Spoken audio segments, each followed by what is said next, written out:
vízba. Persze, felfogok. Jó? Jó, megszertettem. Jó.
Tiszás, a Isten hozott benneteket, köszönjük, hogy itt vagytok. Elállt az eső is. Hát, hogy magyarok Istene, ha nem itt van most velünk. Hadd mondjam el azt, amire már napok óta vágyom, amióta gondolkodom azon, hogy hogyan fogok hozzátok szólni még a rendezvény elején. Elképesztően büszke vagyok rátok, mindannyiótokra, erre a sok lelkes, igaz emberre. Büszke arra a közel 2000 Tisza-szigetre, akik működnek, büszke a közel 40 000 tagra, akik dolgoznak benne, büszke a csendes hősökre, és büszke az igaz emberekre. Köszönjük, mert csak így tudunk változást elérni együtt, ha összefogunk, úgy, ahogy mi magyarok tudunk.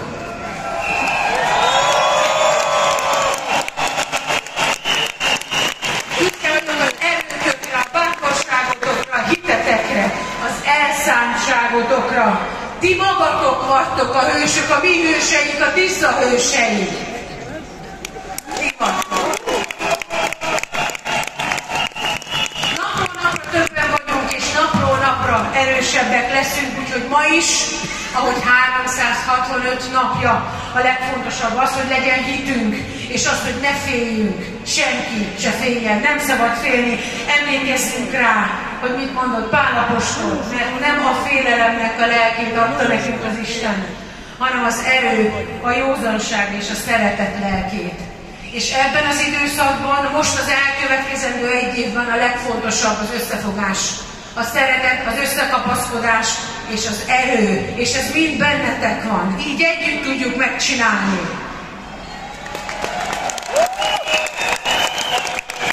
Ami fontos még a mai nappal kapcsolatban, hogyha bárki rosszul lenne, van több egészségügyi pontunk végig az Oktogonig, itt az Andrássy úton. Jelezzen az, aki rosszul van, a sárga mellényes staffok rögtön tudnak segíteni, és az egészségügyi kollégák oda mennek segíteni rögtön annak, aki bajban van. A másik dolog, ami nagyon fontos, készítsetek nagyon sok fényképet, videót, kis videót, hosszabbat, mini részeket, bármit, legyen belőle minél több, árassza el a Tisza az internetet, áradjon a Tisza az Instagramon,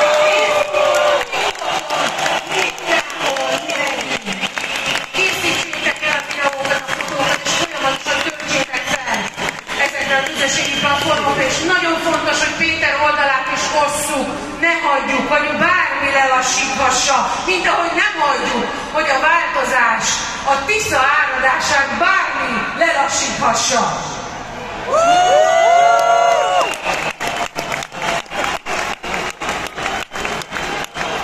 Nem hagyjuk, így van. A szabadságról sokat-sokat gondolunk gyerekkorunk óta, sok március 15-i rendezvény óta, mindannyian tudjuk, hogy mennyire fontos.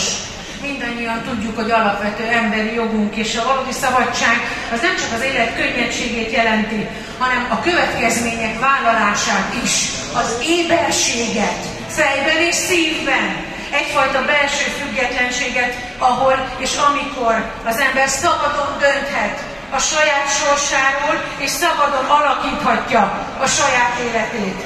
A színpadon a Kaszás Attila díjas színművész Rusznák András.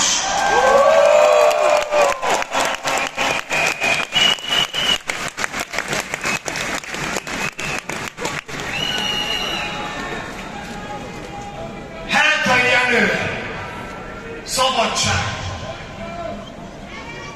Tudd meg, szabad csak az, akit szó nem butít. Fény nem vakít, se rang, se kincs nem veszteget meg. Az, aki nyíltan gyűlölhet, szerethet, a látszatot lenézi, meg nem óvja, nincs letagadni, titkolni valója. Tudd meg, szabad csak az, kinek ajkát hazugság nem fertőzi meg. Aki üres jelszókat nem visít, nem áltat, nem ígér, nem hamisít, nem alkuszik meg hű becsületéhez, bátran kimondja, mit gondol, mit érez. Nem nézi azt, hogy tetszetős-e, sem azt, kinek ki volt és volt-e őse. Nem bámul görnyedőn a kutya bőrre, s embernek nézi azt is, aki bőre. Tudd meg, szabad csak az, aki ha neve nincs is, mégis valaki. Vagy forró, vagy hideg, de sose langyos. Tüzet fölöslegesen nem harangoz. Van mindene. Ha nincs is semmije, mert nem szorul rá soha senkire. Nem áll szemébe húzott vaskalappal, mindig keményen szembenéz a nappal. Vállalja azt, amit jó társa vállal, és győzi szívvel, győzi vállal. Helyét megállja mindig, mindenütt. Többször cirógat, mint ahányszor üt, de megmutatja olykor, hogy van ökle. Szabad akar maradni mindörökre. Szabadság. Ezt a megszentelt nevet könnyelműen, ingyen ajkadra nevet. Tudd meg, szabad csak az, aki oly áhítattal mondja ki, mint Istenének szent nevét a jó pap. Szabad csak az, kit nem rettent a holnap. Ínség, veszély, kín meg nem tántorít, és lelki békjó többé nem szorít. Hiába önzi porkoláb, slakat, az sose rab. Ki lélekben szabad, az akkor is, ha koldus, nincstelen, gazdag, hatalmas, mert bilincstelen. Ez nem ajándék. Ingyen ezt nem adják. Hol áldozat nincs, nincs szabadság. Ott van csupán, ahol szavát megértve meghalni tudnak, és élni mernek érte. De nem azért dúlt érte harc, hogy azt csináld, amit akarsz, s mindazt miért más robotot magad javára letarolt, mert szabadabb akarsz lenni másnál. A szabadság nem perzsavásár, nem a te árud. Milliók kincse az, mint a reménység, napsugár, tavasz, mint a virág, mely dús kejhét kitárva ráönti illatát a szomjazó világra, hogy abból jó testvér jusson, minden szegénynek ugyanannyi jusson. Míg több jut egynek, másnak kevesebb, nincs még szabadság. Éget még a seb. Amíg te is csak másnál szabadabb vagy, te sem vagy még szabad. Te is csak gyáva rab vagy.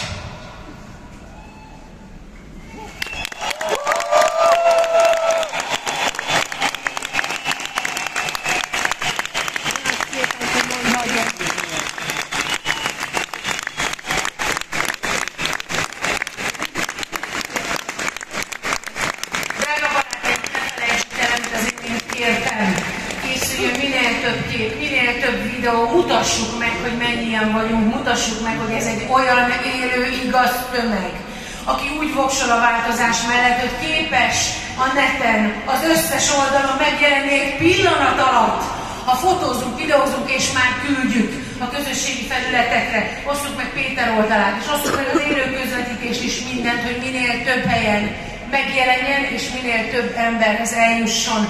Ez talán az egyik legfontosabb dolog most, amellett persze, hogy mindannyian a változás mellett voksolunk. És akkor most a szívünknek kedves pillanat újra Dr. Ruszi Szendi Rómolusz, aki altábornagy, a hadtudományok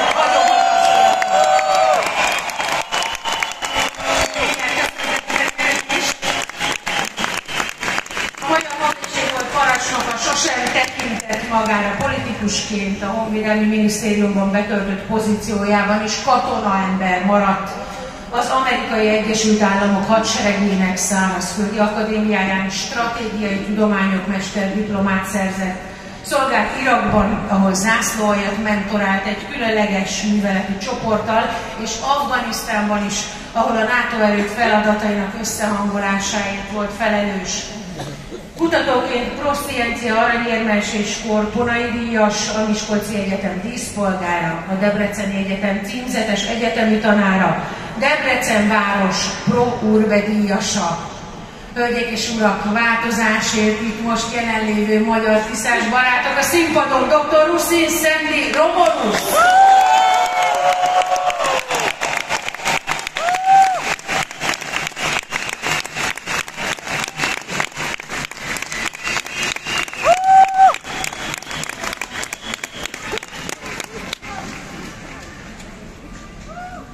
Isten után legszebb és legszentebb név a Honvéd nevezet. Hogy ne iparkodnám hát megérdemelni ezt a szép nagy nevet? Iparkodom teljes szívemből, hazám, megvédeni téged. Védeni, fölemelni téged, és lesújtani a te ellenséged. Hölgyeim és uraim, kedves ünneplők, Petőfi sorai örökérvényűek. És mint annyi minden más Magyarországon, az 1848-49-es forradalom és szabadságharc hagyományait tükrözik nem csupán a Magyar Honvédség, hanem hazánk teljesületében. A mai Magyar Honvédség ott és akkor született, amikor a magyar népnek elege lett a zsarnoki Habsburg Birodalom elnyomásából, és a teljes lakosság azt mondta, elég!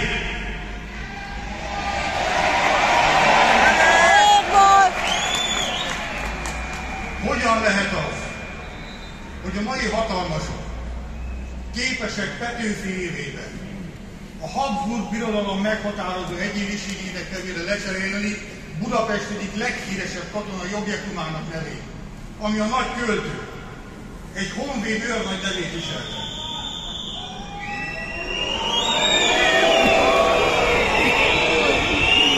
Ha más nem is vizsgálni, csupán ezt az egyetlen momentumot, ezt az egyetlen bárgyú intézkedést, amit a hatalmi arroganciában szenvedő önjelölt, aki a sorkatonai szolgálatot elkummantotta, családi történelem könyvbe való bekerülést kergető szánalmas próbálkozása, akkor is világossá válna, hogy nem értenek a honvédelemhez, nem értik sem a honvédség, sem Magyarország igazi értékei. Persze szoktam én idézni Mária Teréziát is, aki azt mondta, etetni kell a birkát, ha nyírni akarja. De az a baj, hogy még ezt az üzenetet sem fogadták meg, hiszen ahelyen, hogy valóban gondoskodnának a magyar emberekről, azon belül a katonákról, rendőrökről, tűzoltókról, a büntetés végrehajtásban dolgozókról, pénzügyőrökről és minden hivatásrendről, orvosokról, bírákról, tanárokról, ápolókról, ez nem ment neki.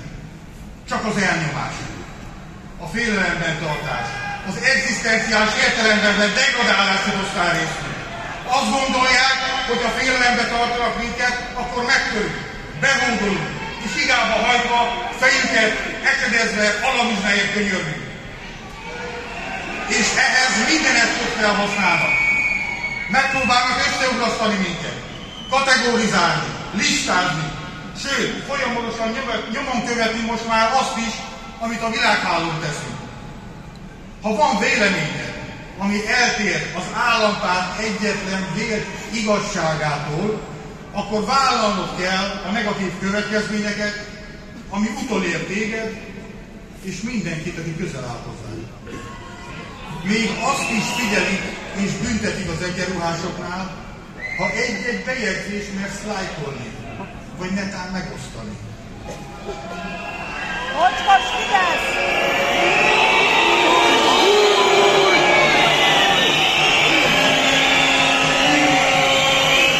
Az az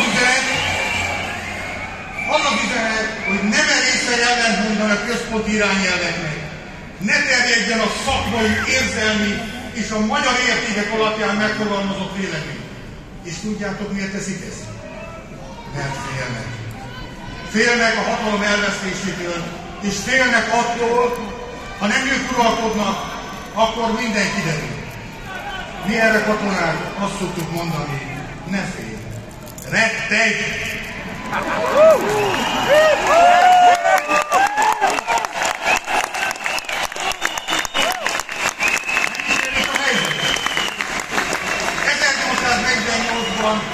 Pontosan ezért fogott össze az ország. Mocskos Fidesz! Mocskos Fidesz! Mocskos Fidesz! Mocskos Fidesz!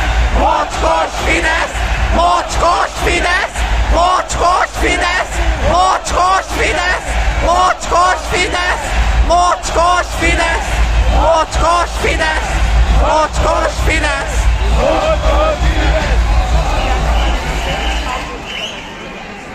Tehát 48-as hőseink és a teljes magyar lakosság pontosan ezért fogott össze.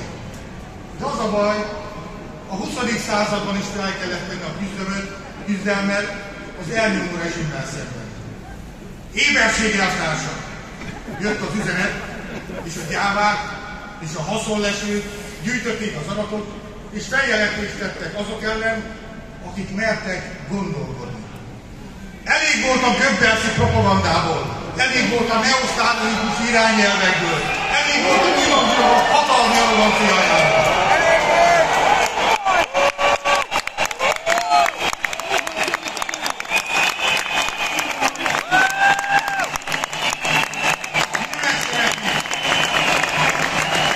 Mi nem ezt szeretnénk. Az egyenruhások felesküdtek a hazavédelmére. Mindez a magyar emberek életének, érzelmének és értékeinek tiszteletben tartásával tették, teszik és fogják tenni. És teljesen mindegy, hogy aktív szolgálatban, egyenruhában, riasztosként vagy honvédelmi alkalmazottként, esetleg kadétként, tartalékosként vagy nyugállományúként, hiszen aki egyszer részesek volt az egyenruhások családjának, az is marad élete végén. Vissza szeretnénk adni a megbecsülést az egyenruhásoknak és minden hivatás rendnek.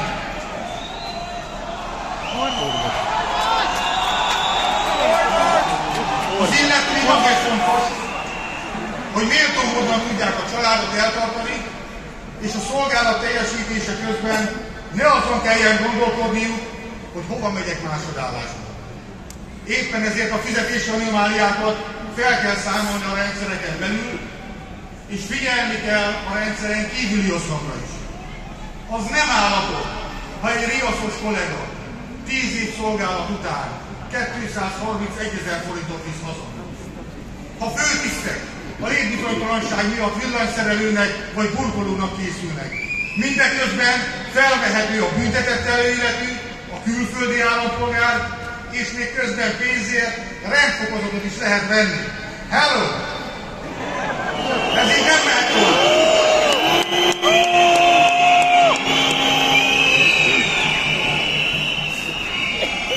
Óriási probléma, de ezeknek az intézkedéseknek a káros hatását nem látták előre. Ha pedig igen, és mégis bevezették, az lehet még rosszabb, mert akkor semmi más nem volt a cél, csak az, hogy az általuk deklarált és fölöslegesen fenntartott háborús veszélyhelyzetben rombolják az egyenruhás szervezetek morálját és így bevethetőségre képességét. Ez pedig nagyon közel áll a hazárolás tényéhez.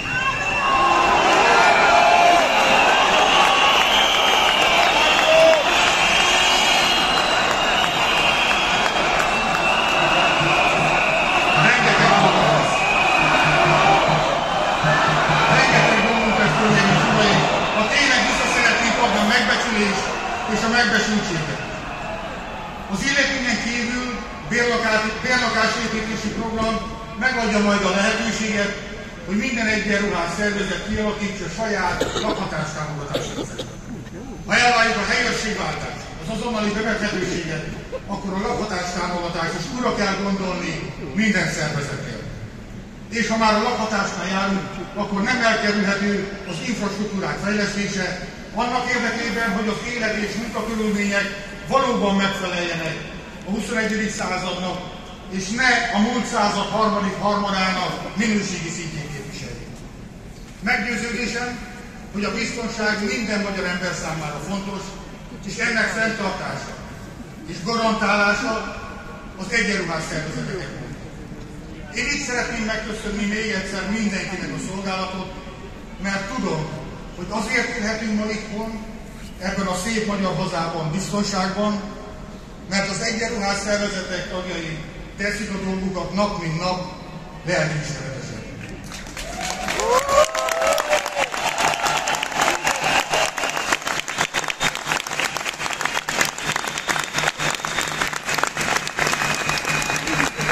Tudjuk, hogy a diktátori jellemzőket magán hordozó pártpolitikai vezetés újra cáfolni fog mindent. Tovább fogja folytatni a lejárató kampányt. Talán még szakértőt is találnak, aki majd megállapítja, hogy haját bűnözése volt. De minden hiába. Mert az állomány tudja, hogy igazam van.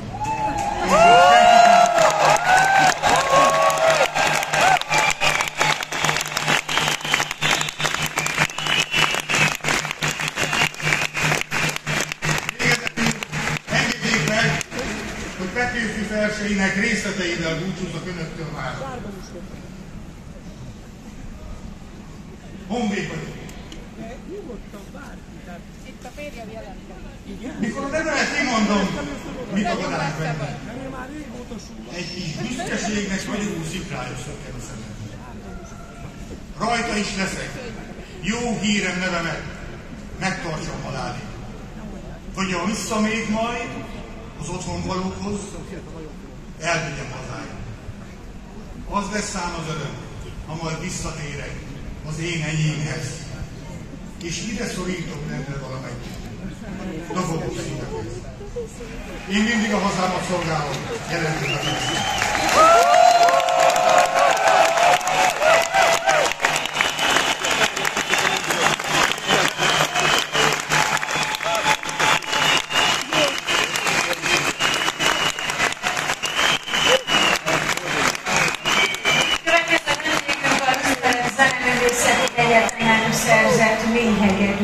szakon diplomát, 2010-ben Katy Perry Budapesten forgatott klipjében is szerepet kapott, 10 gyermekes nagy családban. A 6. gyermek, aki évi 114 koncertet ad országszerte, és most minket is megtisztel virtuóz hegedűjátékával.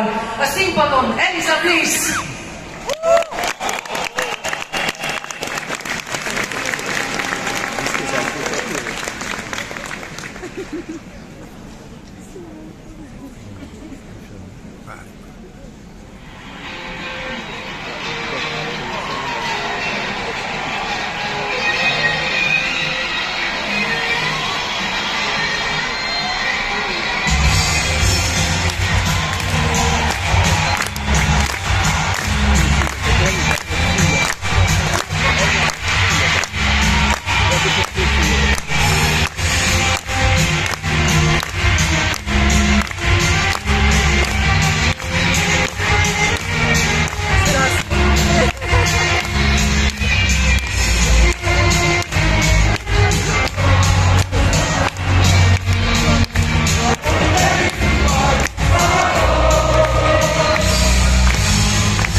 mutassuk meg, hogy jelen vagyunk, készítsetek minél több videót, fotót és töltsétek fel az internetre, ezekre az oldalakra, és osszátok meg Péter posztjait és Magyar Péter oldaláról, hogy ne hagyjuk, hogy lelassítsa a Tisza áradását, bármi is. Most pedig Petőfi Sándor versét fogjuk hallani Sodró Eliza művésznőtől.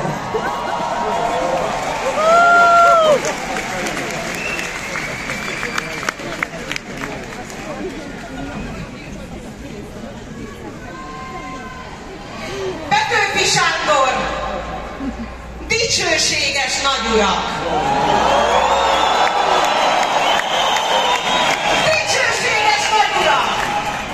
Hát hogy vagytok? Viszket-e úgy egy kicsit a nyakatok? Új divatú nyakra való készül most számotokra, nem cifra, de jól szoros. Tudjátok-e, mennyit kértünk titeket, hogy irántunk emberek legyetek? Vegyetek be az emberek sorába!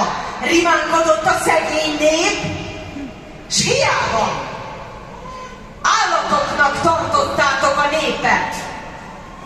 Hát, ha most, mint állat fizeti néktek, ha megrohan, mint vadállat bennetek, s körmét, fogát vénetekkel festi meg, ki a sikra a kunyhókból mi nyomok, kaszát, ásót, vasvillákat fogjatok, az alkalom maga magát kínálja, ütött a nagy bosszúállás órája, 1000 évig híztak rajtunk az urak, most rajtuk a mi kutyáink hízzanak, vasvillára mögött, kaszát szemétre, ott meg így a kutyák önveteményre.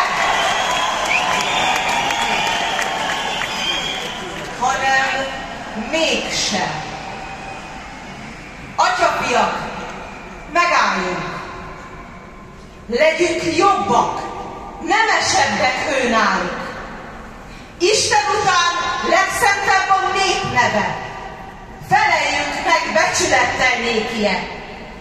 Legyünk nagyok, amit illik mi hozzánk, hogy az Isten gyönyörködve nézzen ránk, s örömében mindenható kezével fejeinkre örök áldást tetézzen.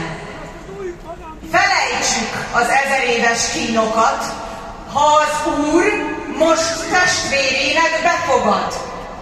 Ha elveti kevénységét, címerit, s teljes egyenlőségünk elismeri. Nemes urak! Ha akartok, jöjjetek! Itt a kezünk! Nyújtsátok ki kezetek! Legyünk szemei mindnyájan egy láncnak! Szüksége van mindnyájunkra a hazának! Nem érünk rá várakozni, szaporán! Ma jókor van, holnap késő lesz talán. Ha bennünket még mostan is megvettek, az Úristen kegyelmezzen ti nektek!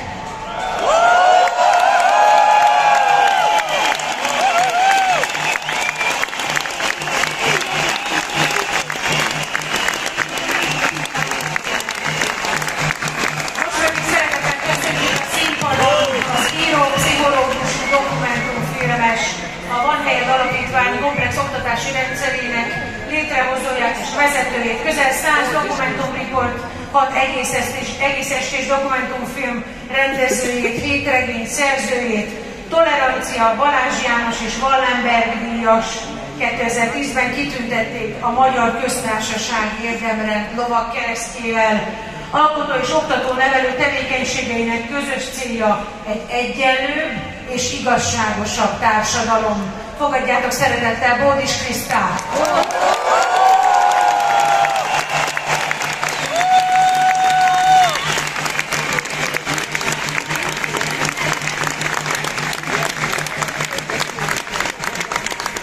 Képzeljük el azt az Európát, ahol évszázadokon át Krista! Krista! Krista! Krista! Krista! Krista! Krista! Krista! Krista! Krista! Krista!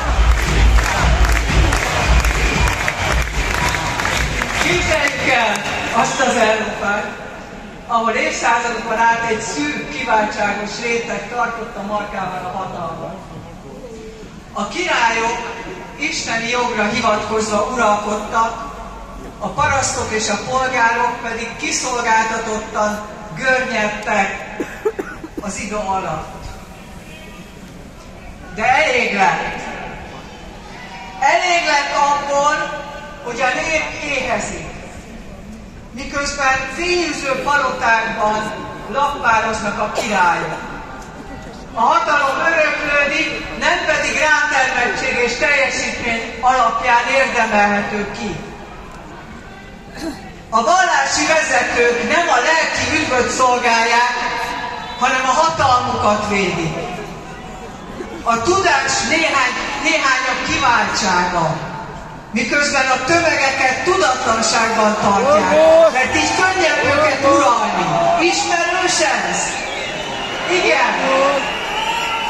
És Európa történelmében egyszer már eljött a nagy ébredés, a felvilágosodásra, amikor megelégelték az emberek az elnyomást, és kimondták azt, amit eddig senki nem mert.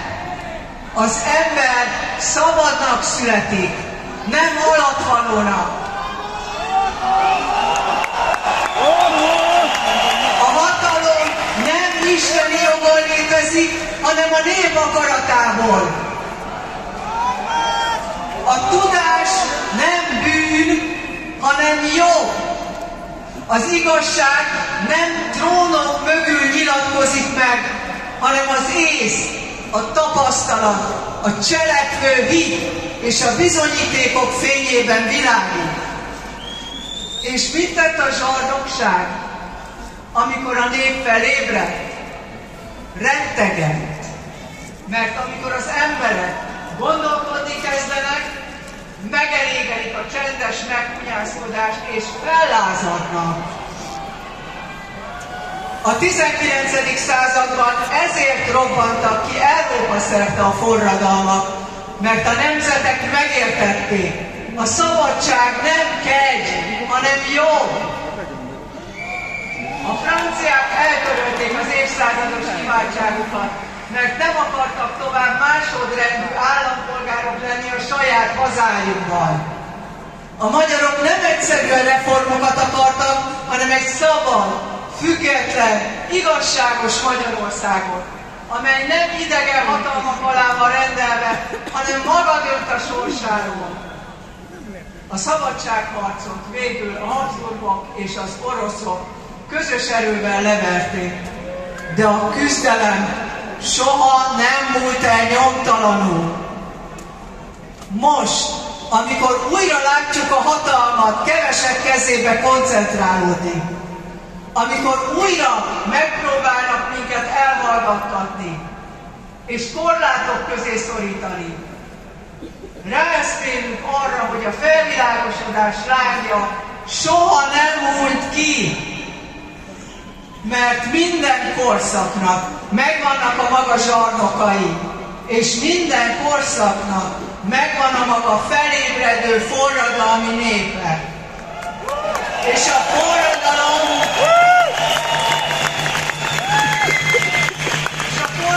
nem kérdezi, honnan jössz, csak azt, hogy merre akarsz menni.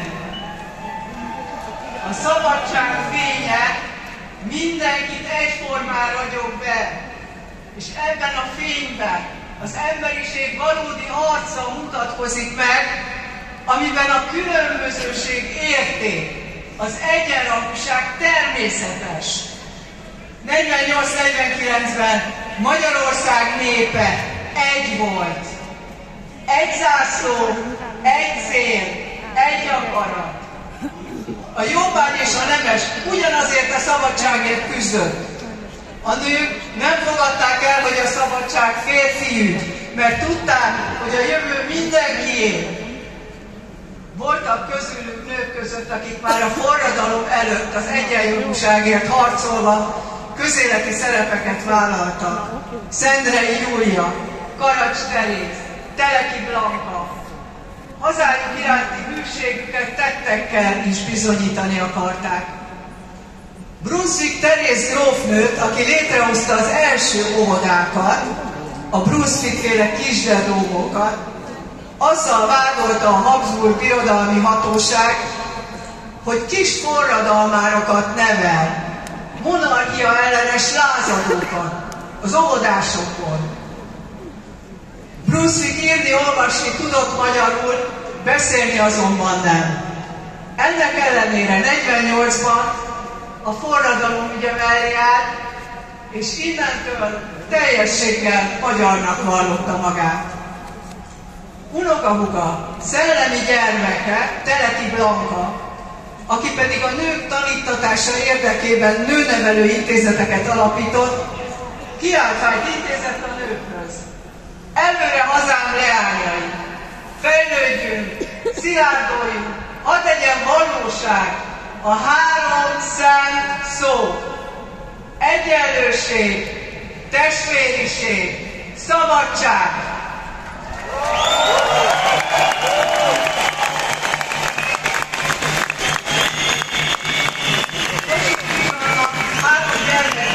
Idős anyjára hagyva 72 kórházat szervezett országszerte a szabadságharc alatt. Leipzig Mária 18 évesen Karl néven állt be a Bécsi Egyetemi, majd a Magyarországi Légióba, később megsebesült, és hadnaggyá léptették elő. A nők a megtorlás időszakában is tették a dolgukat. Menekülteket bújtattak, foglyokat látogattak, esetenként konspiráltak. Egy aradi orvos lánya, Bukvart Franciska fegyverekkel látta el a katonákat, majd férjével bújdosokat menekítettek. Franciskát elfogták, és hajnal parancsára ítélet nélkül a piactéren mesztelenre vetköztetve majdnem halálra verték. A szabadság halhatatlan eszméje azonban erősebb a botnál, a bosszunál, a börtönöknél. A szabadság eszméje olyan erős, hogy a legkülönfélébb embereket is képes összefogni. A magyarországi nemzetiséget is az összefogás útját választották. Az aradi vértanú Damjanics János szerb származású tábornok hűségesen harcolt a magyar függetlenségért, és utolsó szavai Aradon így szóltak: legyetek jó magyarok!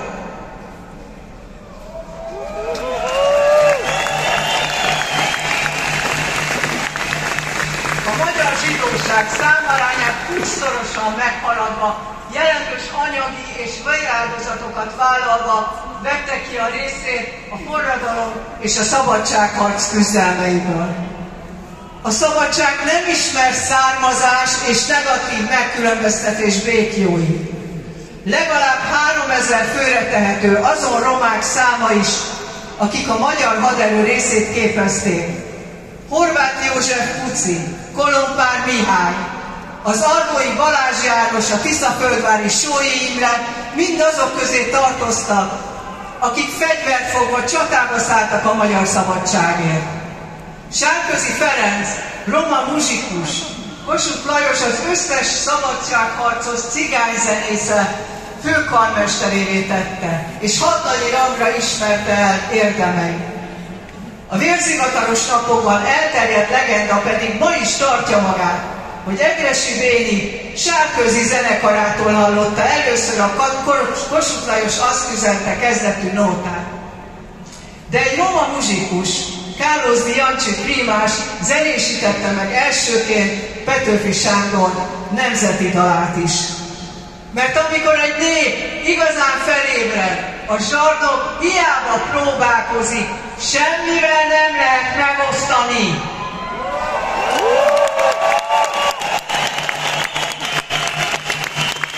Mert a jövőjét küzdő népet olyan közös alapértékek vezeti, mint a függetlenség, az igazságosság, az egyenlőség és egy jobb jövőbe vetett hit. És ti tudjátok ma a legjobban, hogy a 48-as forradalom eszméi élnek. A szabadságot nem lehet kitörölni az emberiség történetéből. Nem lehet kitépni a magyar emberek szívéből, lelkéből. A szabadság ott van a dalainkban, a történeteinkben, a zászlóink lobogásában, a kokárdában, a gyermekeink szemében. Amikor az igazságtalanság újra felüti a fejét, amikor megpróbálnak igába hajtani, mézes madzagnak álcázott pórázon vezetni, egymás ellen fordítani minket, amikor egy hatalom túl nagyra nő, a forradalom szelleme mindig újraéled.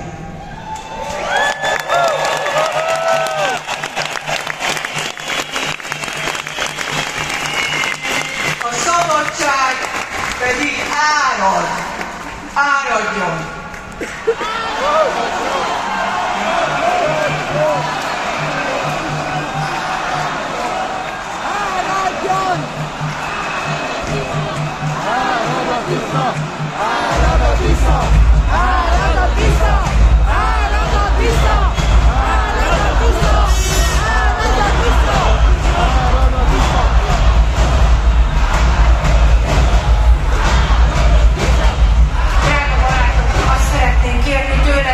Közelebb, gyertek egy kicsit közelebb. Tudom, hogy így is sokan vagyunk, hál' Istennek, jó sokan, de azt szeretnék kérni, hogy minden pici helyet töltsetek ki, az oktogonig van hangosítás, és a Kodai köröndön is állnak még.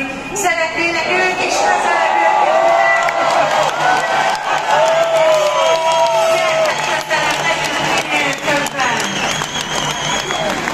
És akkor most készíthetitek a két tenyereteket. A színpadra hívom azt az embert, aki elsőként állt Magyar Péter mellé 365 nappal ezelőtt. Nagy Ervin!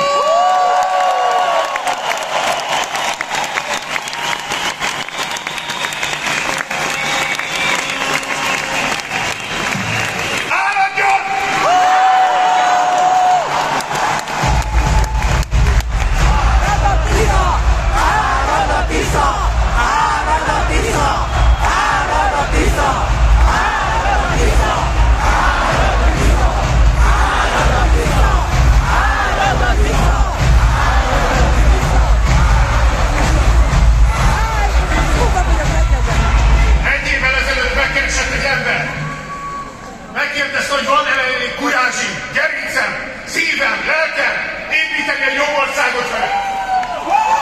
Egy pillanatig nem vágtam meg, rátok nézve, nincs ennél magatosabb hatakértük.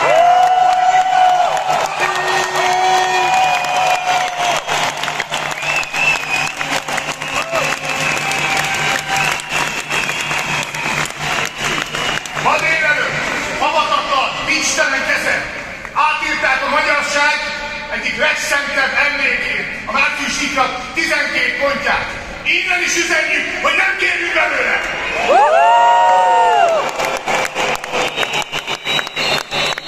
177 évig megfelel! Egy emberként dobbant a szívük, ha meghallottuk. Legkisebb korunk óta.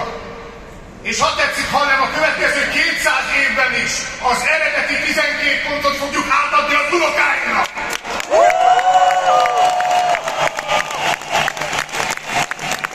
Mi megkülönböző szabad népe vagyunk. Mi a szabadság költőjének népe vagyunk. Mi a szabadság népe vagyunk.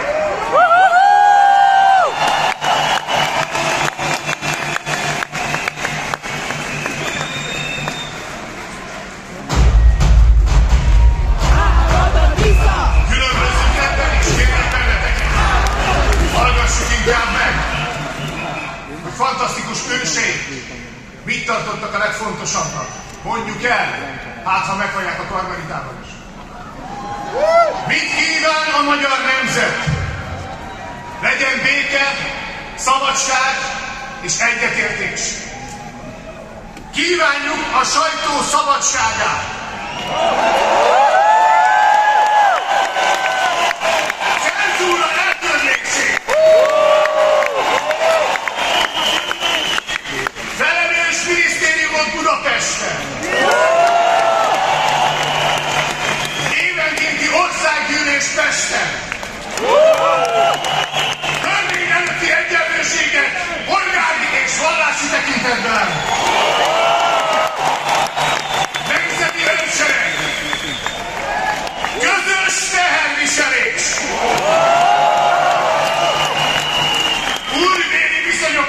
büntetése.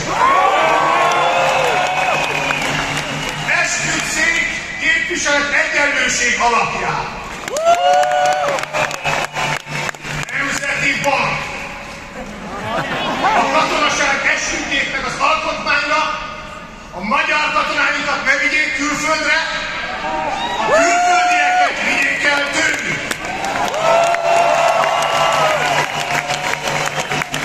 A politikai státuszokon szabadon bocsátassanak. Unió!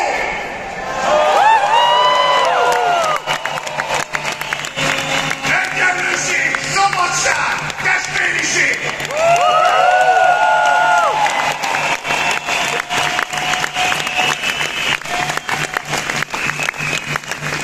És most, kedves barátaim,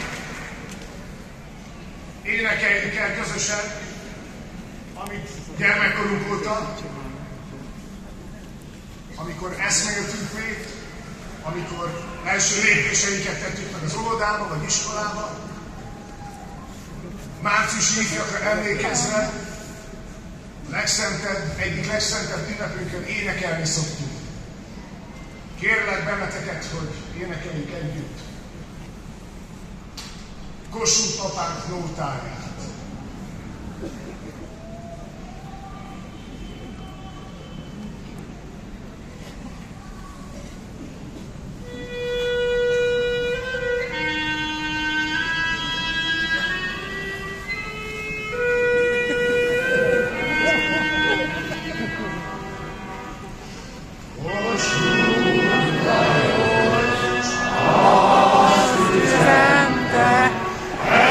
Elfogyott a remény.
Mit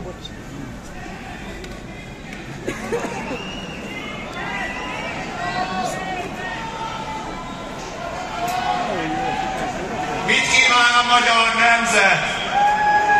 Legyen béke, szabadság és egyetértés. Március 15-e és a márciusi ifjak üzenete ma aktuálisabb, mint valaha, hiszen a magyarok jelenéről és jövőjéről szól. Széchenyi István Pozsonyban 1848. március 19-én kelt naplóbejegyzése így kezdődik, csupa nagybetűvel.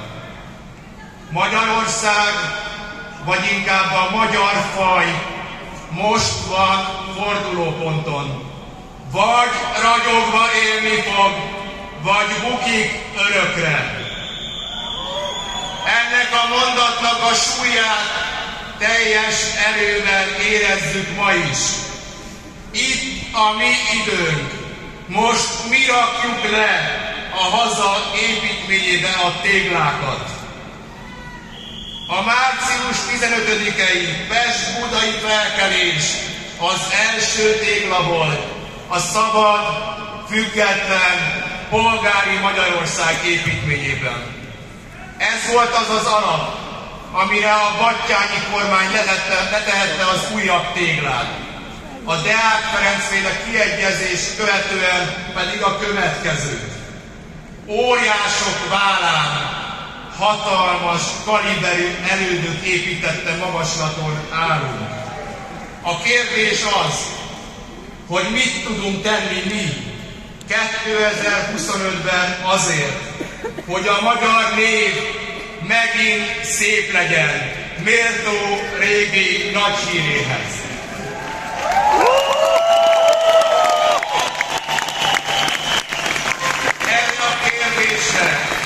Erre a kérdésre az egyik válasz Petőfi Sándor 1848.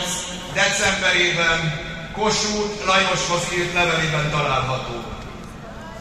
Nevezzenek ki azon táborhoz, melynek a legnehezebb és legnagyobb tennivalói lesznek, mert az én erélyem és bátorságom ott érje el a tetőpontját, ahol mások kétségbe esnek. Legrosszabb esetben, ha a Fátum könyvében más volna írva, mint az én szívemben, szaporítani fogom azok számát, kik az életükkel nem hozhattak is hasznot a hazának, legalább a halálukkal becsületére váltak. E kérelmemre semmi nemű önérdek, egyedül a hazaszeretet szólított.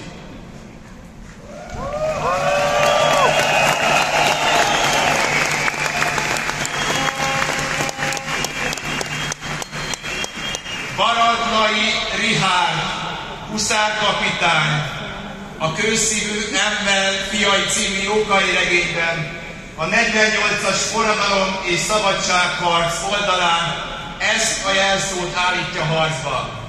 Nyergelj, fordulj! Ismerjük a történetet. Az édesanyja a hazát felszabadító forradalmárok oldalára állítja mindhárom fiát. A három fiú ott hagyja a Császárváros és Szentpétervárt, és tűzön vizen át hazatérnek, hogy a magyar szabadságért harcoljanak. Most, 177 évvel később, Baradlai Richárd huszárhadnagy jelszava elevenebb, mint valaha. Nyergelj, fordulj!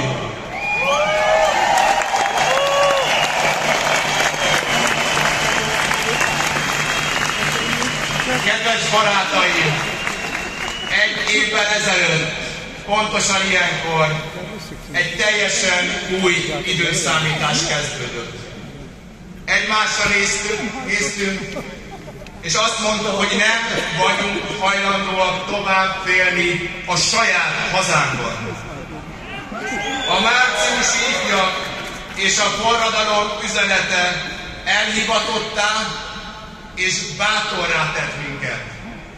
Egy évvel ezelőtt újra közelivé, élővé, szinte megérinthetővé vált Petőfi, Irinyi, Vasvári és Jókai szabadság iránti vágya.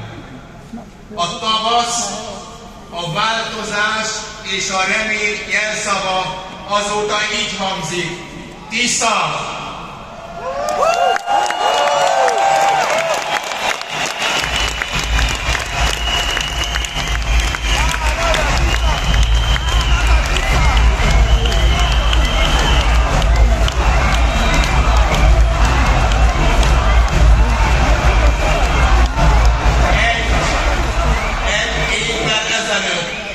Ezen napon megdőlt egy régi mondás, miszerint egy fecske nem csinál nyarat.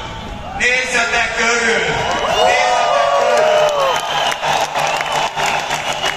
Mi vagyunk a tavasz, a változás, mi vagyunk az emberséges Magyarország arca. Mi, hazaszerető magyarok szőjük tovább a márciusi ifjak álmát. De milyen is a márciusi ifjak Magyarországa? 1100 éves, de tele van erővel, élettel, élni akarással, mint a tavasz. Meg akar újulni, újra egyenes gerincű, okos, egészséges szeretne lenni, hogy jövője legyen a nemzetek közösségében. A márciusi ifjak Magyarországa tele van élettel, olyan ország, ahol jó élni. De itt van a hatalom gőgössége is. A rozsdás, öreg, döjfös, mint Metternich és a reszkető, zsírporos nyaloncai, akik uralkodnak a magyarokon.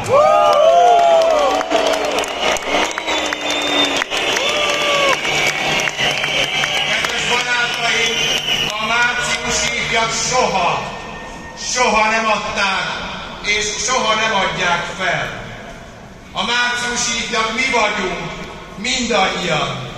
Ti, a Biharsaroktól Kemeneshátig, az Ormánságtől a Rábaközig, Székelyudvarhelytől Körösfőig, Szabadkától Dunaszerdahelyig, a Vértes, a Cserehát, a Bakony és az őrség szabadságot szerető magyarjai. Ti vagytok a márciusi ifjak.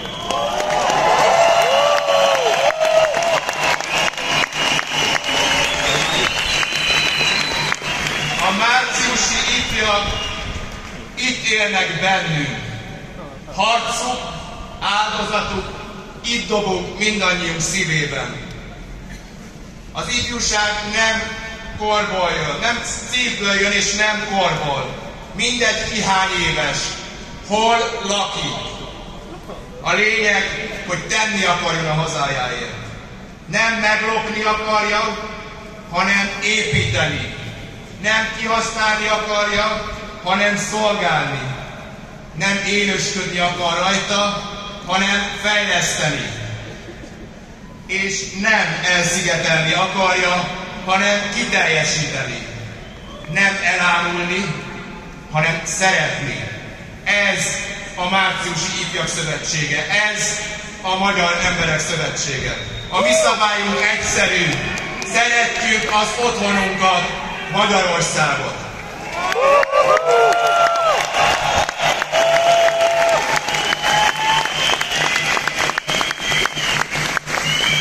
Szent István, Hunyadi Mátyás, a 48-as és az 56-os hősök örökösei vagyunk. Több mint 1100 éve élünk Európa közepén. Velünk született jognak tekintjük, hogy együtt határozzuk meg közös életünk alappilléreit. Valljuk, hogy a magyar nemzet oszthatatlan, hogy nincs helye megosztásnak, egymás ellen hergelésnek, gyűlöletkeltésnek és sokat szenvedett hazában. Nem engedjük, hogy a magyar ellen fordítsák. és a nemzetet újraegyesítjük, ha tetszik, ha nem.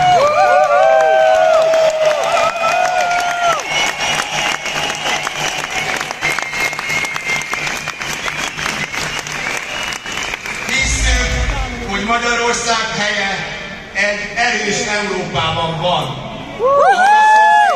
Tisztelik, értékelik és szövetségesüknek tekintik.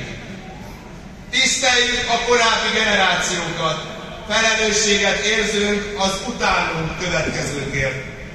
Legfontosabb értékeink halának az ember egészsége, boldogsága, kiteljesedése és méltósága. Tudjuk, hogy egy sikeres hazát csak együtt, összefogva, közösen tudunk építeni. Haza és haladás. Mi ebben hiszünk.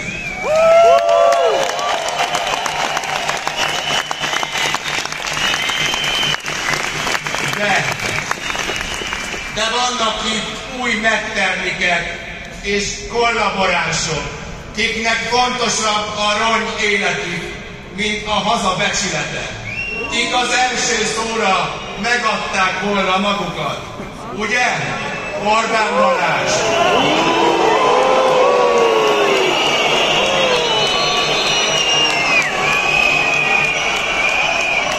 A fennhéjázó gazdagok, a dinasztia tagjai, akik magánrepülőgépen repkednek trópusi szigetekre, ahol egy napi luxus annyi, mint másnak egy éves keresete. Üdülnek a 35 fokban, miközben itthon több százan megfagynak fűtés nélkül. Őnekik valóban térképe táj.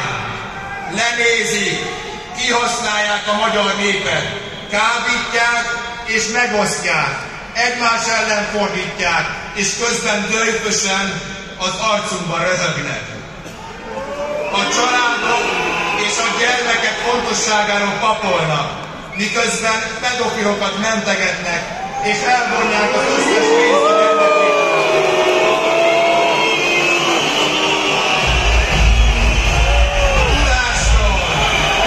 Tudásról hazudnak, miközben leszűreztik az oktatást, bezárják az óvodákat, és elveszik, haveroknak játsszák át az egyetemeinket.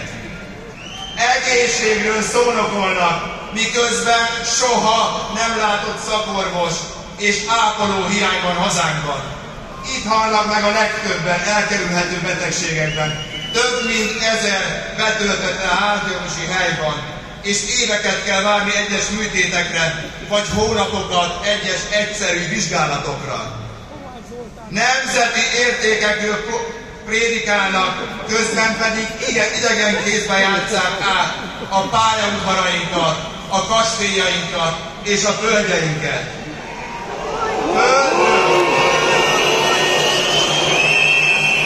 Földről, vízről süketelnek, miközben az akkumulátorgyárak mérgezik a folyóinkat és az 1100 éves fekete termőföldjeinket. Szolgálatról hazudnak, miközben hűbérbirtokként kezelik a magyar államot, és magánvagyon építenek a közös pénzükből. Európát kérdik, miközben ők árulják el minden nap a közös otthonunkat.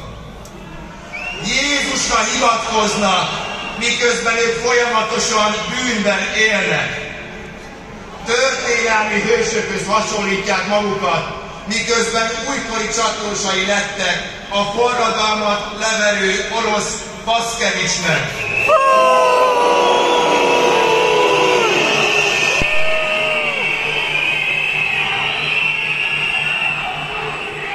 A Karmelita palota ura, ötveszkedik a 10 milliárdos forradalmával. A Pálmaházban próbálja összeszámolni a vagyonát, de a több ezer milliárdot már ő sem tudja fejben tartani. Mára ő lett Európa egyik leggazdagabb embere.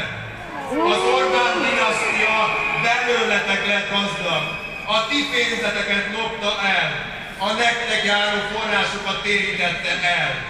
15 év alatt a hazánk Európa legszegényebb országa, ő pedig Európa egyik leggazdagabb embere lett.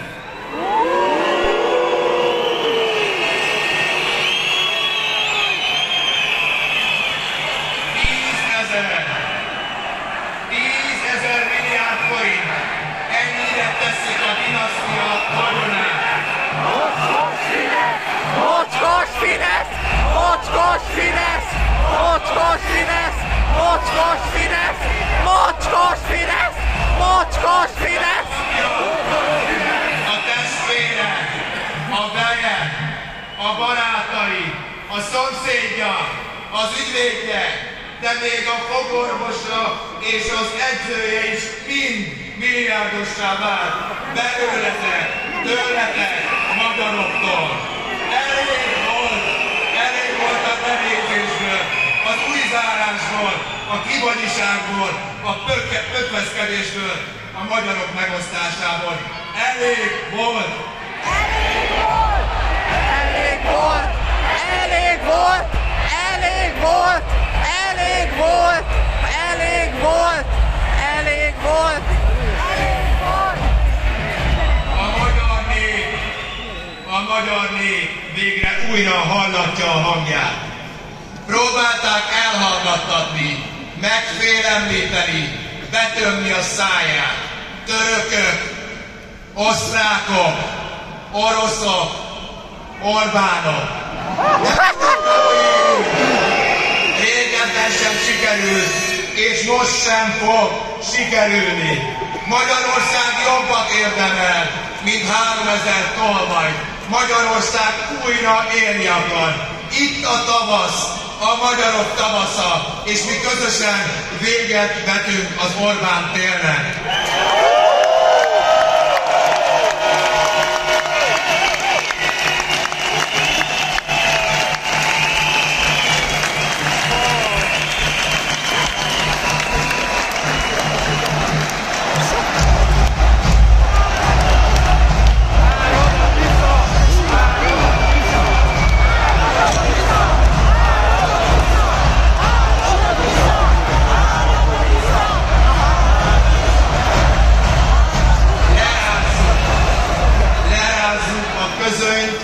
Az uralkodókat közösen, egymás kezét megfogva megszabadulunk tőlük. Azoktól, akik a fülünkbe csepegtetik a mérgüket, akik a gyűlölet karmesterei, akik akkor boldogok, ha mi magyarok egymással veszekszünk. A tavasz elhozza a magyarok békéjét, amikor újra testvérekké válunk.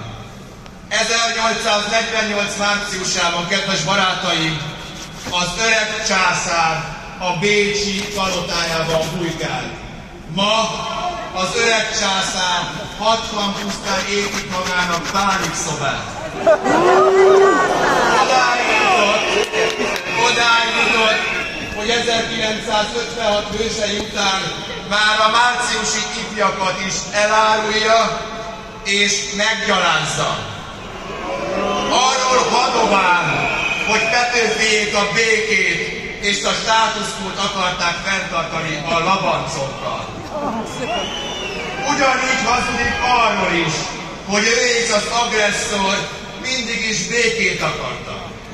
Most, amikor igazán lehetne tenni az országok közötti békéért, hirtelen az lett a fontos, hogy itthon is háború cincson magyar és magyar között. Milyen vezető az, amely elárulja a hazáját, és össze akarja ugrasztani a magyar a magyarral. Elég volt. Mi magyarok valóban békét szeretnénk itthon és a nagyvilágban. Mi valóban komolyan gondoljuk, hogy legyen béke, legyen szabadság és egyetértés.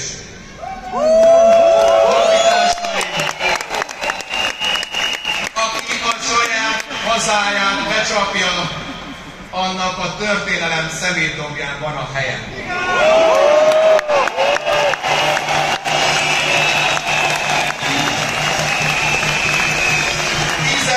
Éve hallgatjuk, hogy majd jó lesz, majd jövőre sikerül, és 15 évet csak várunk, és csak várunk, és csak várunk.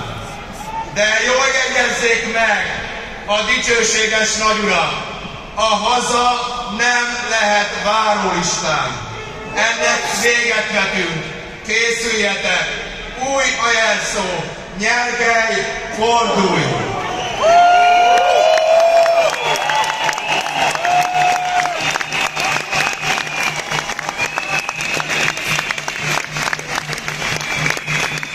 Egyre több aljasság jön majd ezután. Készüljetek! Ne higgyetek annak, amit a fideszes propagandamédiában, a TV2-ben, a köztévében, az Indexen, az Origóban, a megyei napilapokban láttok, olvastok, vagy amit éppen a Kossuth Rádióban hallotok. Rengeteg pénzről van szó, ezért félnek. Menteni akarják az elrabolt vagyont. Menteni akarják a ti pénzeteket, amiket maguknak harácsoltak össze. Azt mondták, azért építik a NER-t, mert a magyar pénznek itthon kell maradnia. De becsaptak bennünket. A Fidesz által kiépített nemzeti együttbűnözés rendszere már külföldre viszi a magyar pénzt. Ezért vannak ingatlanjaik New Yorkban, ezért van borászatuk Franciaországban, luxusnyaralójuk Spanyolországban, vagy éppen Dubájban, jachtjaik, magánrepülőik szerte a nagyvilágban. A nemzeti együttbűnözés rendszere bőrönben hordja külföldre a pénzt. Azt a pénzt, amiről azt mondták nektek, hogy azért van jó helyen náluk, mert ők a magyarok, ők a nemzetiek. A nemzeti együttbűnözés rendszere veszélyesebb, mint a múltig. Orbánék úgy csapnak be bennünket, hogy közben piros, fehér, zöld szalaggal átkötik a tőlünk ellopott pénzt.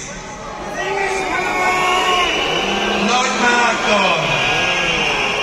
Márton egy golyóstollal karikázgatja a számokat, hogy mennyit faragnak le a kék tejföl árából. Miközben Orbán Viktor a vejétől megveszi 100 milliárdokért a túlárazott irodaépületeket, és épp ellopnák a kastélyainkat és a pályaudvarainkat. Ma már mindenki ismeri a felcsúti mondást, aki nem velem, az ellenem. Ez az a szemfényvesztés, amivel elterelik a magyarok figyelmét. Az emberek kényszerűségből a kék tejfölre figyelnek, 30 forint miatt is. Miközben az öreg császár az arcunkba nevet, és azt hazudja, hogy ő pénzügyekkel nem foglalkozik. De persze közben naponta milliárdokat lopnak el tőlünk. Az ígérgetéssel, az adócsökkentéssel, jó hírekkel mind az átverést erősítik. Azért terelik el a figyelmünket, és akarnak átverni bennünket, hogy közben megtarthassák a hatalmat, és még a megmaradt nemzeti vagyont is lerabolhassák. Orbán Viktor már szemreverés nélkül hazudik. Ha szembesítik azzal, amit tegnap mondott, ennyit válaszol, na is. A jó hír kampányuk egy csapda. A jó hír a sajt az egérfogóban. De mi magyarok, kedves barátaim, tudjuk, hogy elég csupán Orbán és 3000 janicsárjával szemben összefognunk, hogy visszanyerjük a szabadságunkat. És van egy valódi jó hírem nektek, ami jó hír nekik, hogy hamarosan indul az Út a börtönbe program.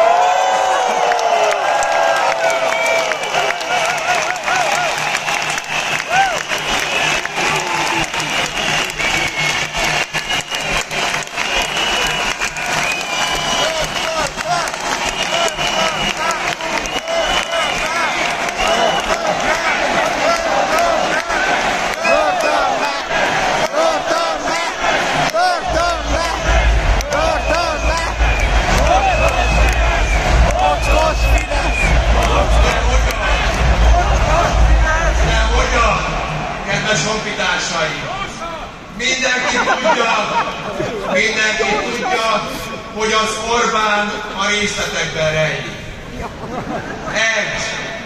Azonnal csatlakozunk az Európai Ügyészséghez. 2.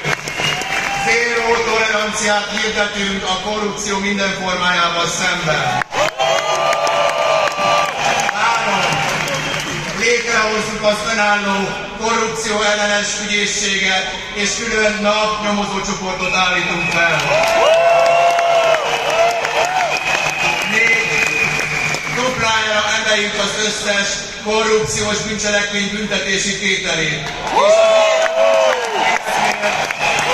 És az ilyen bűncselekményeknél kizárjuk a feltételes szabadságra bocsátás lehetőségét.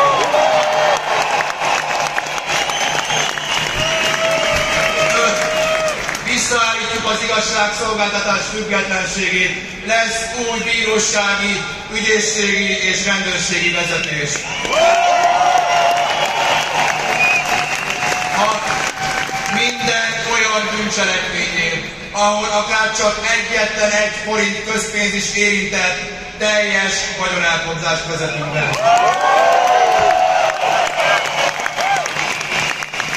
7. 20 évre visszamenőleg az összes politikusnál és a közeli családtagjainknál vagyonosodási vizsgálatot indítunk, és azért az adóbevallását. Vége van, eltársak! Vagy ha jobban értitek, továriszi kanyec!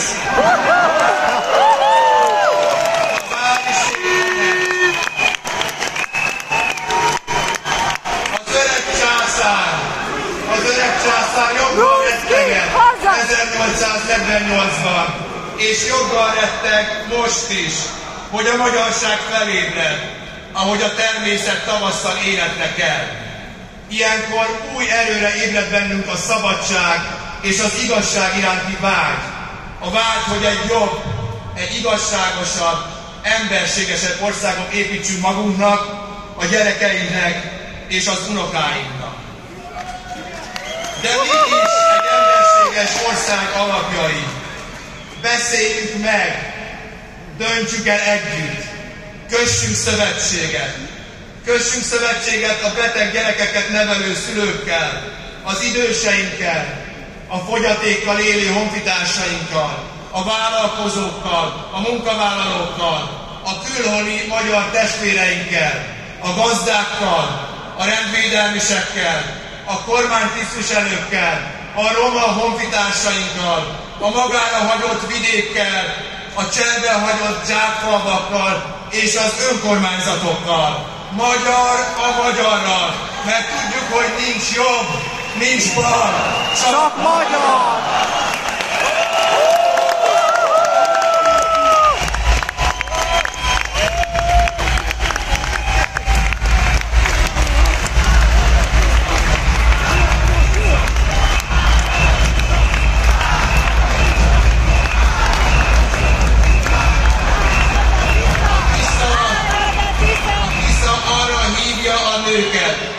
Hogy törjük át együtt az őket korlátozó üveglapon. Szüntessük meg a nők és férfiak közötti bérszakadékot. Adjuk vissza a hölgyeknek a szabad orvos és lábaválasztás jogát. Tegyünk konkrét lépéseket a jellemzően a nőket és gyermekeket sújtó családon belüli erőszak visszaszorítása ellen. Hogy a hölgyek is vállalhassanak egyenlő szerepet a helyi és az országos politika alakításában. Hölgyeim, ma is szükség van Szent Margit hercegnőkre, Zrínyi Ilonákra, Brunswick Terézekre, Teleki Bankákra, Nővei Klárákra, bátor egri magyar nőkre és csendes hősökre. Gyertek velünk, segítsetek, hogy segíthessünk!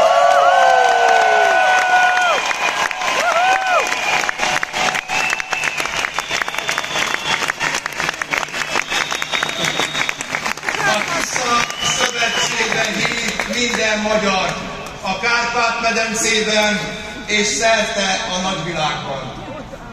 Most az erdélyországi és a délvidéki testvéreinkhez fordulok. Számíthattok az anyaországra, számíthattok a Tiszára, de most az anyaországnak is szüksége van rátok. Magyarország bajban van. Az nem lehet, hogy az a föld, amely a Betlenek, Tamási Áron, Sütő András, Ady Endre szülőföldje ne értse a kérő magyar szó hangját. Az nem lehet, hogy az a föld, amelyben Petőfi Sándor szíve pihen, ne érezné, hogy mi az igaz és mi a csalfa. Az nem lehet, hogy a Vajdaságban Kosztolányi Dezső vagy éppen Törlei József szülőföldjén ne hallanák meg az anyaországi magyarok segítségkérését. Az nem lehet, hogy a zsarnokság elválassza a magyart a magyartól. Ne hagyjátok magatokat megvezetni. Segítsetek az anyaországnak, segítsetek, ahogy ezt mindig is tettétek az 1000 éves történelmünk alatt. Segítsetek!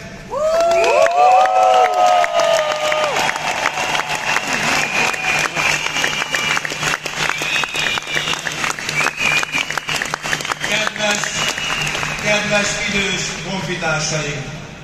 A Tisza nem csak beszél a nyugdíjasok megsegítéséről, hanem azonnal a tettek mezeire lép.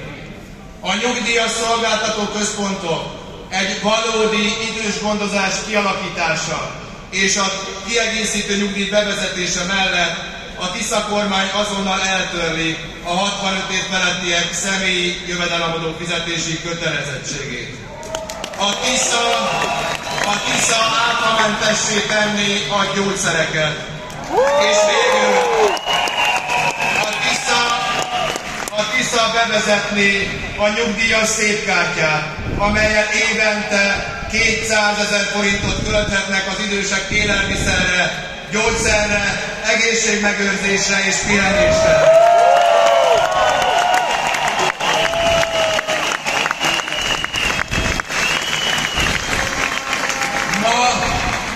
Ma nem háborús veszélyhelyzet van Magyarországon, hanem megélhetési válsághelyzet. Nem álságos, hiteltelen ígéreteket kell tenni 2027-re vagy 28-ra. Nem szavazatokat kell vásárolni, hanem cselekedni kell azonnal. Nem holnap, hanem ma.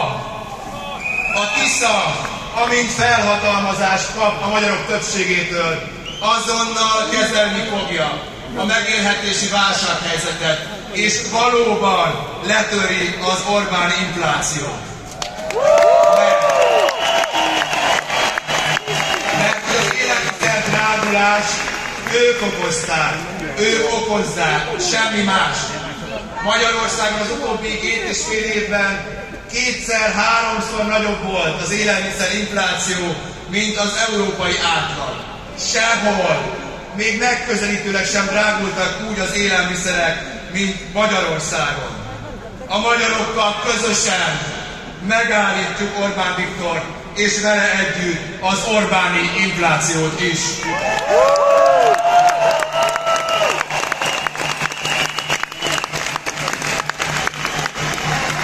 És kedves barátaim, miután a nemzeti együttbűnözés rendszerét a történelem szemétdombjára küldtük, közösen fogunk dolgozni. Dolgozni azért, hogy hazahozzuk az Orbánék miatt befagyasztott uniós forrásokat, amelyből minden magyar embernek 800 000 forint jár. Beindítjuk az eddigi legnagyobb bérlakásépítési programot. Valódi munkahelyeket teremtünk. Talpra állítjuk a magára hagyott magyar vidéket és a nagymúltú magyar mezőgazdaságot is.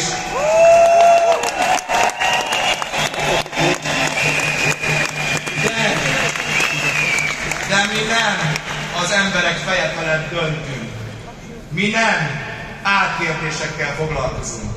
Mi valódi szövetséget, valódi felhatalmazást kérünk minden magyartól, hogy ne csak kormányváltás, hanem egy valódi rendszerváltás legyen. Ezért megszervezzük a valaha volt legnagyobb közös mozgalmat, ahol minden 16 év feletti magyar elmondhatja, hogy milyen országot szeretne Orbán rendszere után. Így fogunk kormányozni, nem uralkodva, nem felülről megmondva, hanem végre együtt, közösen, minden magyart képviselve, senkit nem kirekesztve, kiközösítve és elárulva, mert nekünk minden magyar egyenlő. Nincs egyenlő vagy kevesebb. Mindegy honnan jön, hol született és miben hisz. Ezért arra kérek minden magyar ember, akinek fontos a családja, az otthona és a hazája, hogy vegyen részt a Nemzet Hangja elnevezésű népszavazáson. Jelöljük ki együtt hazánk jövőjének a sarokköveit. Döntsük el közösen a következő kérdéseket. Szabjuk meg együtt a következő magyar kormány feladatait. 1. Egyetértően azzal, hogy évi maximum 200 000 forint értékben nyugdíjas szépkártyát vezessünk be, amely élelmiszerre, gyógyszervásárlásra és egészségmegőrzésre fordítható. 2. Egyetértően azzal, hogy a gyógyszerek áfakulcsa 0%-ra csökkenjen. 3.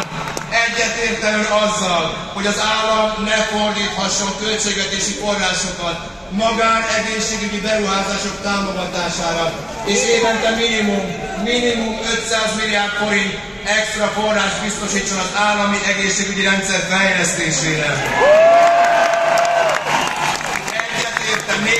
Egyetérte ön azzal, hogy a visszaszerzett nemzeti vagyon oktatásra, egészségügyre és vidékfejlesztésre fordítsuk. Egyetérte ön azzal, hogy az egészséges élelmiszerek áfakulcsa maximum 5% legyen. Egyetérte ön azzal, hogy a személyi jövedelemadó egységesen 9%-ra csökkenjen. Egyetértően azzal, hogy újra bevezetésre kerüljön a korábbi területeken a kata adózási forma. 8. Egyetértően azzal, hogy az 5 milliárd forintos vagyon felett extra adófizetési kötelezettség kerüljön kiszabásra. 9. Egyetértően azzal, hogy Magyarország az Európai Unió és a NATO tagja maradjon. 10. Egyetértően azzal, hogy egy miniszterelnök 2 ciklusig, maximum 8 évig töltesse be a pozícióját. 11. Egyetértően azzal, hogy az önkormányzatok visszakapják a hatásköreiket, intézményeiket és forrásaikat az oktatás, az egészségügy és a szociális területen. 12. Egyetértően azzal, hogy a miniszterelnök fizetése maximum 2,5 millió forint legyen, és az országgyűlési képviselők jövedelme a felére csökkenjen. Ez a 12 kérdés, kedves barátaim, valóban hatással van minden magyar ember életére, és ezekre adott válaszok irányt adnak, és felhatalmazást a következő magyar kormány számára. És ahogy ígértem, egy plusz kérdés, hogy több milliárd forint közpénzt is megspórolhassunk az országnak. Támogatja-e ön, hogy Ukrajna az Európai Unió tagja legyen? Kedves magyarok! Március 24-én indulunk. Az ország minden településére eljutunk. Április 11-ig lehet a népszavazási kérdésekre személyesen és online is válaszokat adni. Arra kérek minden magyar ember, akinek fontos a családja, a gyermekei és az unokái jövője, hogy pártállásra tekintet, és előítéletek nélkül mondjon vélemény ezekben a kérdésekben. Legyünk rengetegen, fiatalok és idősek, férfiak és nők. Legyünk hangosak, hallassuk valóban a nemzet hangját. Egy ilyen valódi kérdésekkel foglalkozó népszavazás lebonyolítása óriási politikai és logisztikai feladat.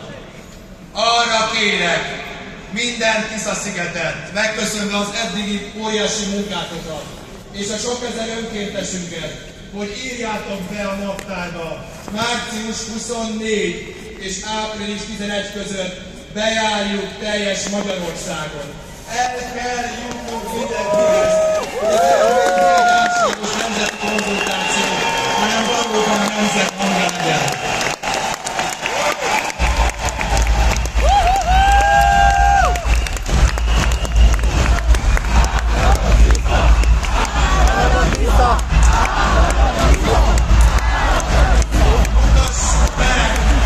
Mutassuk meg a dicsőséges magyaroknak, mutassuk meg együtt Magyarország. Ha felmentek a www.nemzethangja.hu oldalon, már elérhető ettől a pillanattól fogva az előregisztráció a népszavazásra. Gyertek velünk, és hallassuk együtt a nemzet hangját. Honfitársaim, 1848-ban az volt a kérdés, hogy a nép vagy a hatalom dönti el a jövőt. Ma ugyanez a kérdés, de a válasz is ugyanaz kell, hogy legyen. Petőfiéknek sikerült. 1956-ban is sikerült, még akkor is, ha az elnyomók később visszatértek. És sikerülni fog újra, ha mi is méltóak leszünk hozzájuk.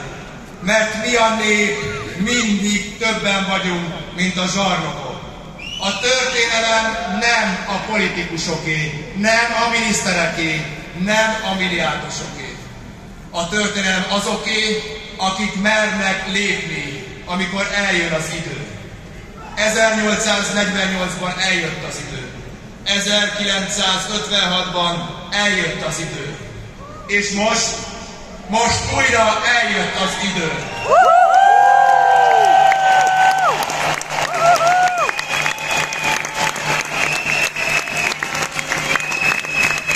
A történelem nem ismétli önmagát, hanem ránk vár, hogy újra írjunk, hogy tovább írjunk. Rajtunk múlik, magyarokon, hogy március 15 csak egy szép emlék marad-e, vagy egy élő üzenet lesz. Rajtunk múlik, hogy csak koszorúkat viszünk-e a szobrokhoz, vagy merünk-e úgy élni, ahogy azok éltek, akiket ma ünneplünk. Petőfi ma mit tenne? Vajon beérné-e néhány megemlékező beszéddel? Vajon csendben maradna-e, ha látná, hogy a hatalom nem a népet szolgálja?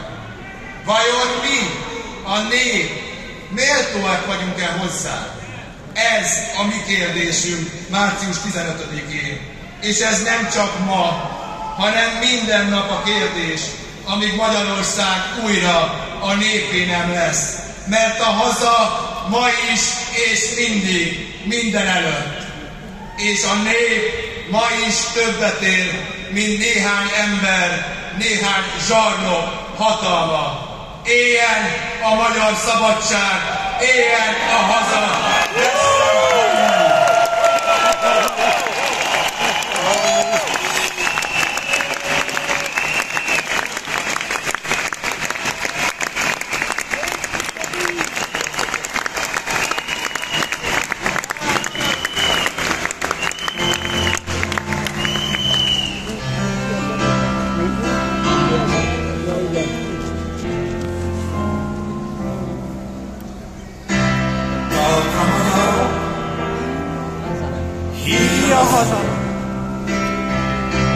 Itt az idő, most vagy soha.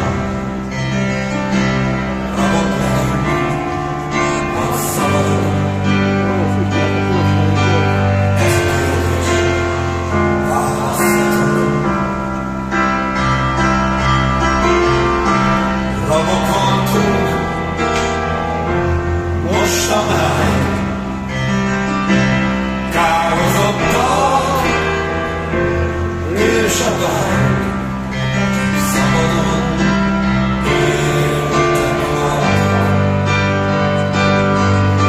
Szállaföldön nem nyughatnak.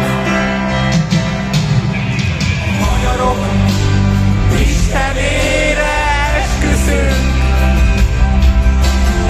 esküszünk, hogy rabok tovább nem leszünk. A magyarok Istenére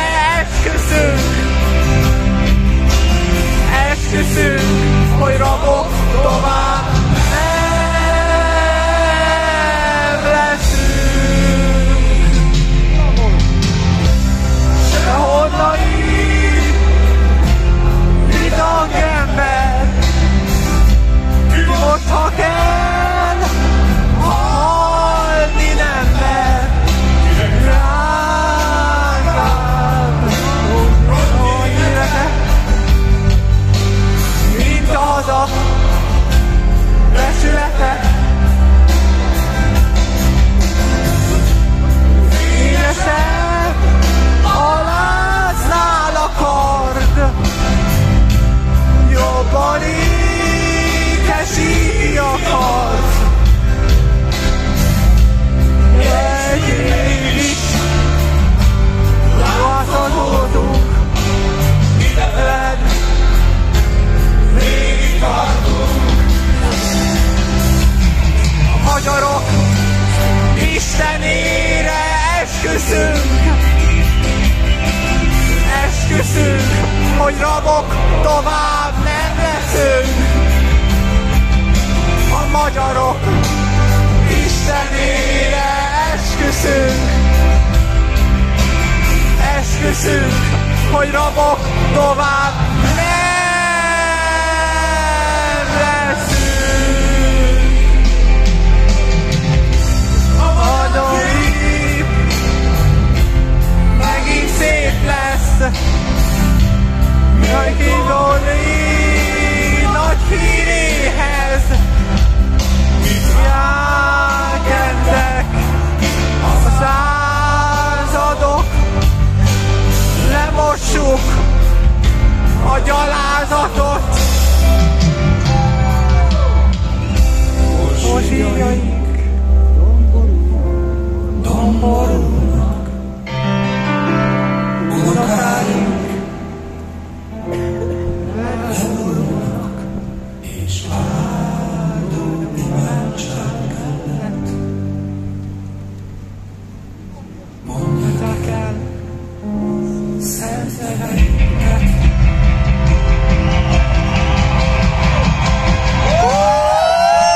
A magyarok Istenére esküszünk, hogy rabok tovább nem leszünk. A magyarok Istenére esküszünk, hogy rabok tovább nem leszünk.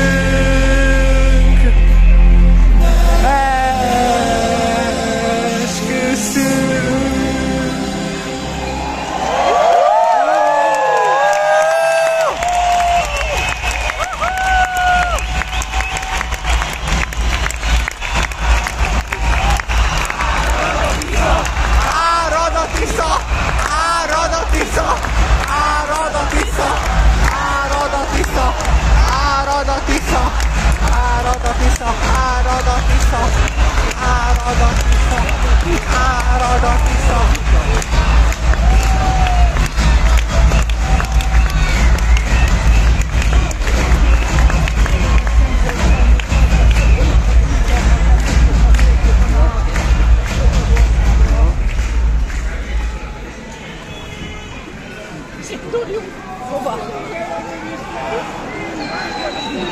Már nincs a börtönben. Tavaszi szél vizet áraszt, virágom virág.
árad a Tisza, árad a Tisza, árad a Tisza, árad a Tisza.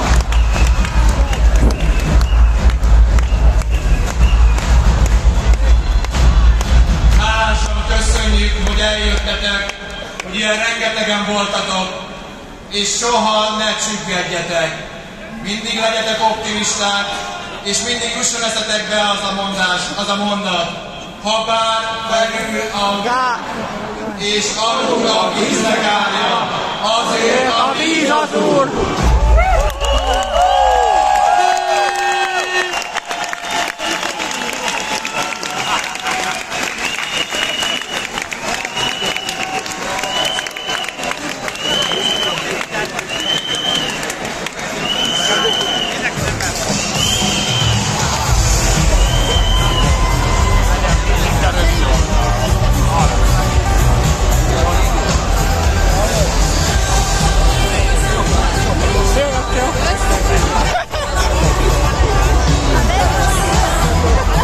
Közben még videózok is!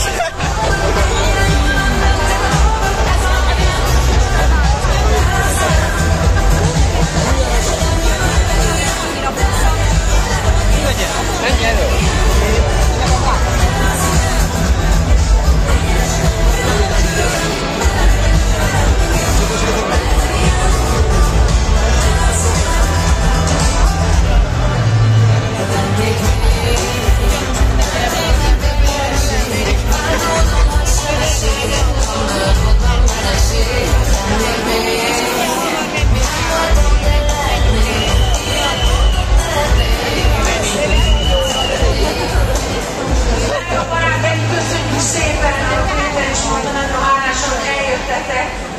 Hogy nem olvadtunk el, ugye ebben a pici esőben, én azt gondolom, hogy mind áldások volt az égből rá, hogy vigyázzon ránk, nyugodtan, méltósággal és szennyiden, békében és vigyázz magatokra, és áldásában menjetek haza, ahonnan áldásokra, ahol ilyenkor és most is leszünk tovább, vigyázzatok magatokra, ne féljetek, és mindenki, aki teheti, az fogsoljon a változás mellett, beszéljen mindenkivel, amivel csak tud, és osszátok meg a képeket, a videókat, amiket itt készítettetek.